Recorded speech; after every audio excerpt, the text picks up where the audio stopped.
Pada video kali ini, saya dan 3 teman saya akan menjelaskan tentang dinamika persatuan dan kesatuan pada masa Republik Indonesia Serikat. Masa Republik Indonesia Serikat terjadi pada tahun 1949 hingga 1950. Konstitusi Republik Indonesia Serikat terjadi pada tahun 1949. Pada masa ini, Republik Indonesia Serikat dipimpin oleh Soekarno sebagai Presiden dan Muhammad Hatta sebagai Perdana Menteri. Kala itu, Republik Indonesia Serikat tidak dipimpin oleh Presiden dan Wakil Presiden, namun dipimpin oleh Presiden dan Perdana Menteri. Sistem pemerintahan ini hanya berlangsung kurang lebih 8 bulan saja. Ada juga pemberontakan yang terjadi pada masa ini. Sebagai contoh adalah pemberontakan APRA atau Angkatan Perang Ratu Adil.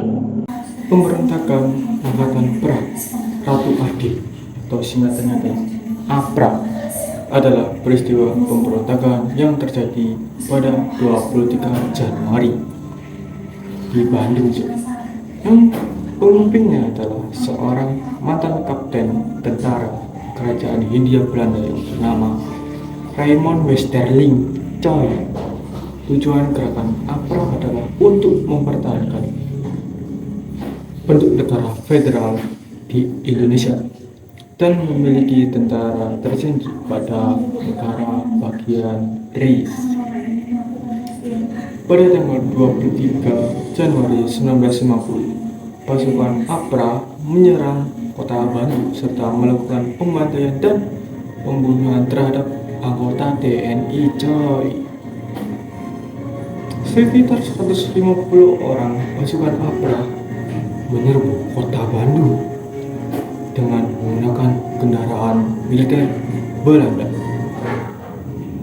Mereka menargetkan beberapa objek penting seperti Istana Gubernur Jawa Barat, Markas Besar TNI Divisi Siliwangi, kantor pos, dan stasiun kereta api.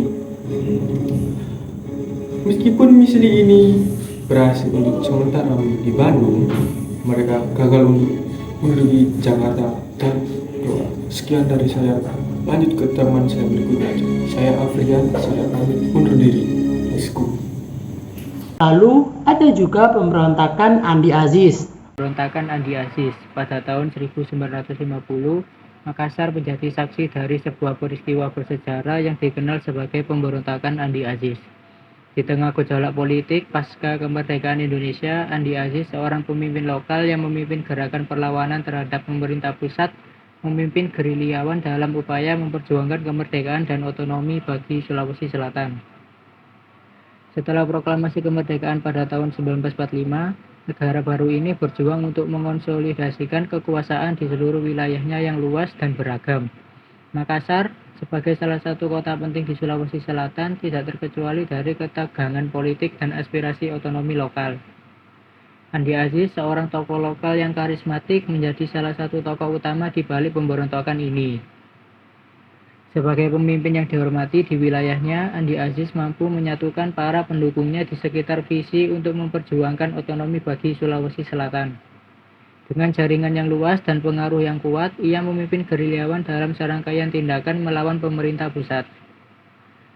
Puncak pemberontakan terjadi ketika gerilyawan yang dipimpin oleh Andi Aziz mengambil alih beberapa wilayah strategis di sekitar Makassar. Mereka menantang kekuasaan militer dan pemerintah pusat dengan tujuan untuk menegakkan otonomi daerah dan menghapuskan kekuasaan pusat yang dianggap terlalu sentralistik. Pemerintah pusat tidak tinggal diam menghadapi pemberontakan ini.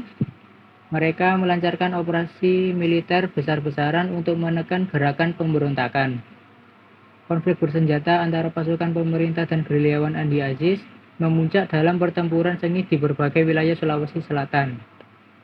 Pemberontakan Andi Aziz, meskipun akhirnya berhasil diredam oleh pemerintah pusat, meninggalkan jejak yang mendalam dalam sejarah Indonesia. Peristiwa ini tidak hanya menggambarkan semangat perlawanan perlawanan terhadap sentralisasi kekuasaan, tetapi juga menyoroti kompleksitas politik dan sosial di tingkat lokasi di era pasca kemerdekaan.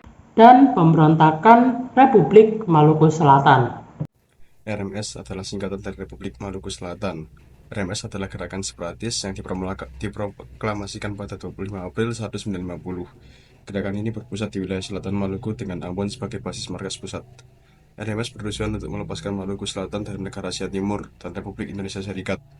Pemberontakan RMS didalangi oleh mantan Jaksa Agung Somogil dari NIT.